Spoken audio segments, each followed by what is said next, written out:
This is the final video in the Soul Captain series, and this one is on focus and timing.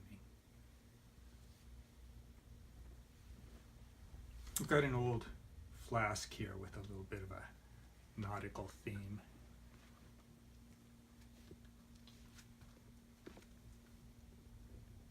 It's got the scrimshaw of the ship, but on the other side there is a little saying. Time and tide wait for no man. So why is that important to a captain? Many harbors, especially at the mouth of a river, have a sandbar it's usually underwater, but it extends. It's a shallow area at the mouth of the harbor or the river. And those can be pretty treacherous to cross at low tide when the sand is not covered with very much water. The waves break over it. But at high tide, it's much easier to cross. Also at certain tides, especially if you've got a river, certain tides the water will be flowing out, other times the water will be coming in or more turbulent. So when leaving one of those harbors, often it's important to time your departure with the tides. But if you're not ready, if the sails aren't on board, or all your crew isn't there or something, well, that's kind of too bad, because as they say, time and tide wait for no man. The tides are determined by the positions of the sun and the moon and the earth, and those things aren't going to change for your convenience. So the ship's captain needs to be aware of that and time his activities with the appropriate cosmic forces. Another aspect of time that's important to the captain is, for instance, balancing demands on the crew. If you overwork the crew to the till they're just beat, they may not be up to the task of performing some arduous work in the face of a storm or some necessity.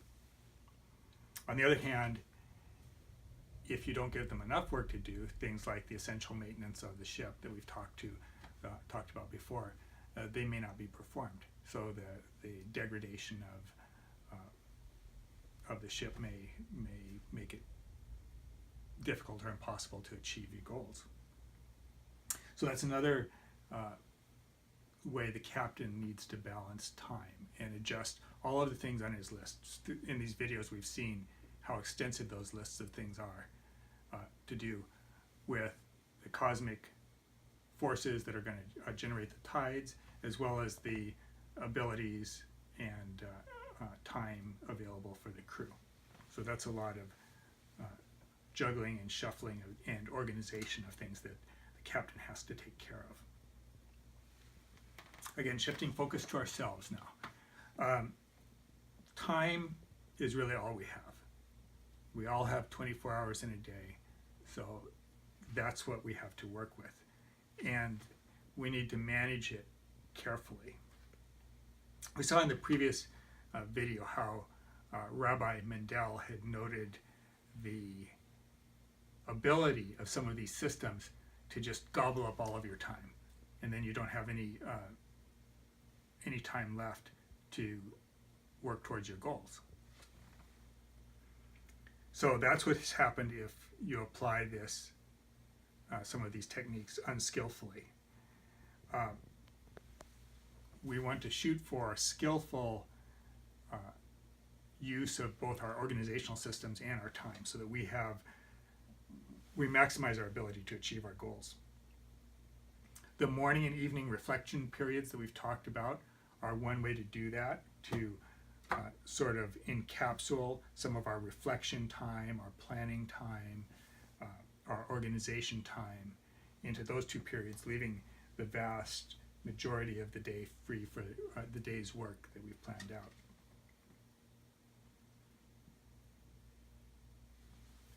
One thing that should be carefully addressed, especially at the evening reflection period, as you look back over the day and say, what have I done, is identification of any things that have wasted your time.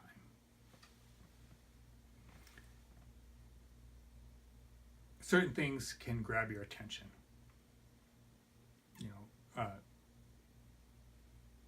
For instance, maybe you walk out of your door, you turn right, go down the street, and there's the pub, and your buddies.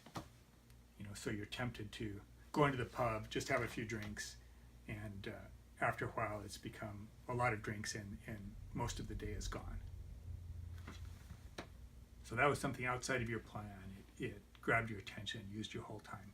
Or maybe one of our modern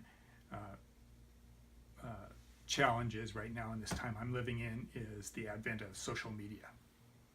So we can get on our computers, see what all our friends are doing, see the particular news feeds that hold interest to us. And so it's tempting sometimes to say, oh, I'll just look at this for a minute. And then, several hours later you emerge and say, oh, all that stuff I planned to do today, I didn't do. So the evening reflection period is a time when you can identify things like that have happened and bring them into your conscious awareness and give a little bit of thought to how you're going to deal with them in the future.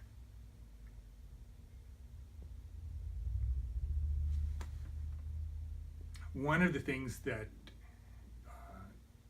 will come to many people's awareness at that time is the need for simplification. If your life has a lot of complexity to it, there may be some of those elements that are not really related to your goals.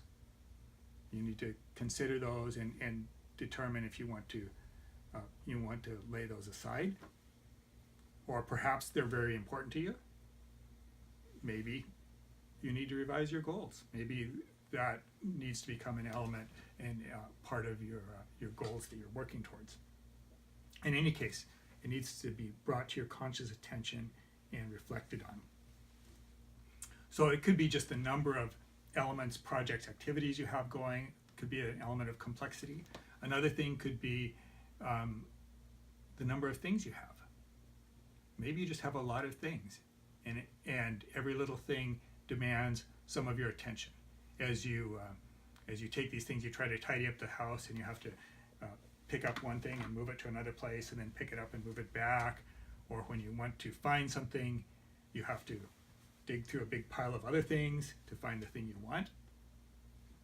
So those things are taking your time and attention. Those are things that can be profitably reflected on. Say, okay, how much time did I spend doing that? And how much of my total time over the past week or month have I spent doing that? And is it worth having these particular things in my life? Or would I rather have a little more of my time and attention to devote towards my goals?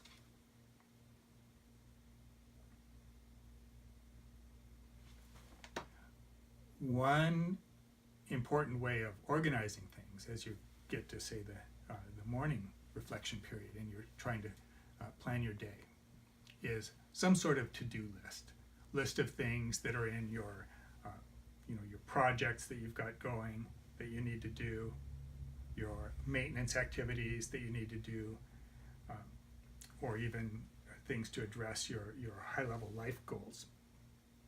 Those are all going to be things on a list, and you're going to need to figure out, okay, what am I going to do today?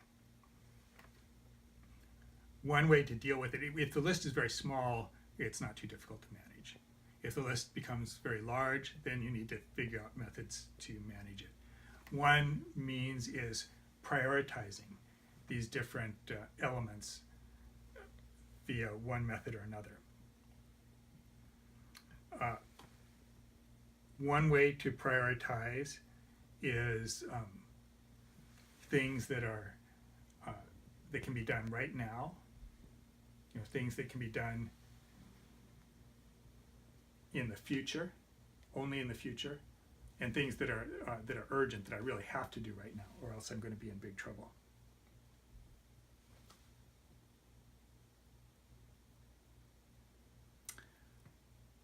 The American President Dwight D. Eisenhower was he developed a decision matrix for helping him with some of his decisions.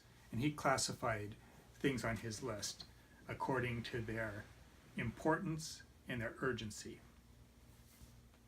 The urgency was, how quickly things needed to be done.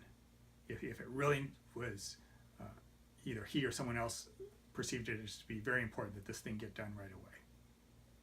And the importance was, how much it affected the goals that he was trying to achieve. And so he actually made a matrix with important and not important as rows, and then urgent and not urgent as columns, and he could classify any task into one of the 4 quadrants. So say, for instance, quadrant 1 would be important and urgent. Quadrant 2 would be important but not urgent. Quadrant 3 would be urgent but not important, and quadrant 4 would be not important and not urgent. The urgency was often determined by somebody else's goals. Sometimes by his own goals, but often by somebody else's goals and somebody else demanding, hey, this needs to be done now, you get it done. The importance was determined by Eisenhower's goals. And what he realized was that it was vital for him to concentrate some efforts on the things that he deemed to be important. If we just focused on the things that were urgent, the things that he had valued as important would likely not be done. So I think his method of prioritizing things was, okay, if something's urgent and important, that means it has to get done today and it's important by his lights, then that goes to the top of the priority list. Get it done today. There's a couple of ways things could fall into that categorization. One way is it could have been on his important list for a long time, and he could have just delayed it, pushed it off in the future, until all of a sudden it became an urgent thing that had to get done today. Well, that was a failure then on his part for planning, because he could have done it earlier in a much more leisurely pace and probably done it better. But somehow it had waited so long that it got popped into the urgent category.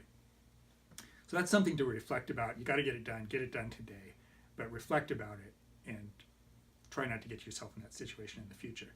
The other thing is just something that's emergent. The situation has changed all of a sudden due to external circumstances. This thing that is recognized to be important has become something that needs to be dealt with today. And that's something that, just needs to be dealt with now. Hopefully all the systems are well maintained and everything, so that you can put everything in gear and deal with the thing that needs to be dealt with. Now, the second level of priority, after you take care of those things in that quadrant, would be the important but not urgent category. And that is not intuitive for a lot of people. A lot of people want to jump into the other urgent category, urgent but not important, just because somebody's saying it needs to get done today. Eisenhower's insight was, let that stuff be for a while. There's something that's more vital to you, and that's in the important but not urgent category. Work with that stuff so it doesn't become an urgent issue tomorrow. Deal with it. Also, you're going to deal with the high impact items that affect your goals. Do that. Then if you have to, drop down to that third element that is urgent but not important.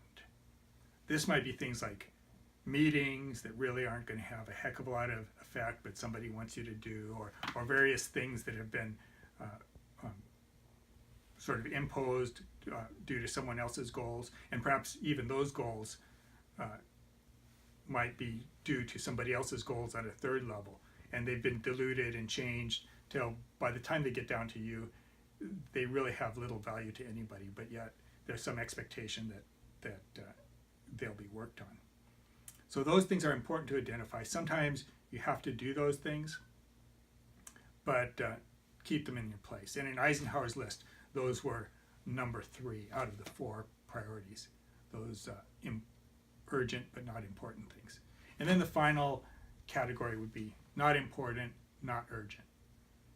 And these might be things like there may be some kind of fun social activity or something that that somebody expects you to do sometime in the future, but it really has very little impact on anything, and they don't even want it now. So those type of things, Eisenhower would generally say, hey, just don't do them at all. Or if you do them for some other reason, like it's a fun thing to do and you need a little bit of recreation. And but put that in the larger context of the other 4 quadrants. So that was one of Eisenhower's ways of bringing a very huge list into some kind of manageable size and figuring out what he wanted to do in a particular day. Another way to classify the big massive list so that it's in manageable size and you can deal with it is how much energy some of the things take. If something's going to take a lot of your energy, but it's pretty important, you want to get it done today, you may want to do that at the beginning of the day when you have the energy to deal with it, and then take some other things that take less energy and put them more towards the end when you know you're going to be more fatigued and you have to do it. Other things you might find when you do them, they don't actually drain your energy, but they give you a lot of energy. So look at those too. Put them in the balance. Maybe after you've done something that takes a lot of energy, you want to put in one of those other tasks that actually makes you feel energized after you do it, and do that.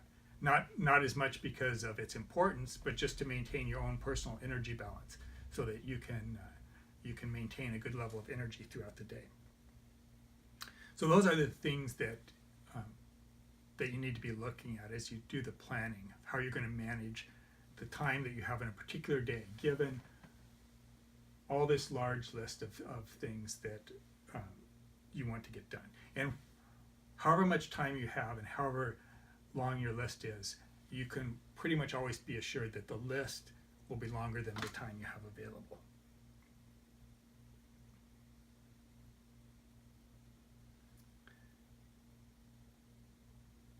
Pacing is important. And I kind of alluded to that when I talked about the things that give you energy and the things that don't give you energy. But also just in terms of how much you want to bite off to chew in a day. You don't want to exhaust yourself so much that the next day you'll be useless and you'll have to sleep all day. So finding a balance in terms of pacing, in terms of the energy available to you and the ability of what you have to do, that's also important. Physical and psychological well-being needs to be maintained, and this is back into the maintenance idea. So in the evening reflection, how did I feel at the end of the day? Can I maintain this? Can I do this on an ongoing basis? Also, external timings are going to come into play. What are the other forces at play? What are the things that are rolling along on a timing that I can't influence, that I need to integrate myself with? If I'm running for an office, the election is going to be on a certain day, and there's things that I need to do before that election. So, how does that fit into these other elements, and how do I make sure that they get done with a particular timing? Now, one very, very useful way to bring these large lists of things into some kind of manageable order is to utilize an extra dimension of time or an extra dimension of space. There are some things on your list that can only be done at particular times or at particular places. So you don't really need to worry about those until that time comes along or you're in that place. If you can arrange your system so that those things are just put aside into what used to be called a tickler file, so that they will emerge into your consciousness at the appropriate time and you can deal with them then, instead of having to continually reshuffle them day after day when they're not really going to be relevant until 2 weeks in the future. An example might be paying bills. Say you're getting bills coming in, they're all due at the end of the month. You could collect all those bills and just put them into a folder that you're going to open up at the end of the month, and then at that time you will address all those bills, rather than every single day taking a look at this bill, saying, no, I don't need to pay this today, and putting it in the pile that you're going to look at tomorrow. So that's seems very simple. It's a very powerful tool to shrink your lists considerably and lessen the cognitive load of sorting out those lists all the time. There are a lot of ways to do that. You can do it on paper. I mentioned the Tickler files, which is a very old technique of having folders. I'll describe one system where you'd have 31 folders, one for each day of the month, and 31 so you can accommodate any month. And then after that, maybe 12 folders for months of the year, and then after that maybe a folder for the future. So that if you work on a particular month, you come to the first day of the month, you grab everything out of that folder, put that at the end of after day 31, and you deal with that stuff. If there's something that comes into the day that you only need to deal with on the 10th, you just go to the folder for the 10th day, you stick it in, and then you forget about it. When you get to the folder number 10, you'll find it. And so you can put everything for the coming month into the daily numbered ones. If it's further out than that, you can go back to your month folders and put it in the folder for the next month. And if it's even past a year, you can go put it out into the folder for things that are past a year. And then as a new month comes, you just open up the month folder. You see stuff for a bunch of different days in the month. You put those in the particular day folders that it needs, etc. So that's a very primitive way of doing using the dimension of time in a Tickler file to just sort papers. You can do the same things with automated computer systems. So there's a number of different programs that can be programmed so that things will just pop up on the particular day in the future you've done. If you've got some geolocation services, you can make it so that things will pop up when you're in a particular place. So if there's something you need to do at a particular location, that whole list of things that require you to be at that location will pop up at that time.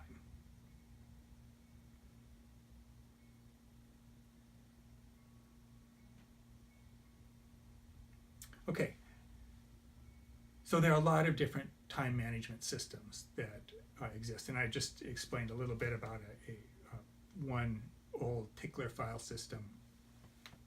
Various computer systems exist. I used a very complex configuration of a standard calendaring and task program when I had to manage multiple projects, multiple complex projects with a variety of subtasks in each of them. And so there was a lot of complexity I had to deal with, and it justified the use of a complex system that was intricately configured to my needs in order to balance all those tasks. As my personal life became more simple and the number of projects I had to deal and their complexity decreased, I found that complex system I was using was no longer justified, so I put that aside and moved to a simpler system that still addressed the same management needs. So that's going to be a theme for you. This whole series has been about the elements you need to address and the importance and value of addressing them all. However, in every case, in every case, judgment is going to have to be used in the methods and the tools that you need to address that element in your particular circumstance. So this is the close. This is the final video in the series. And I wish you all fair winds and following seas on your journeys.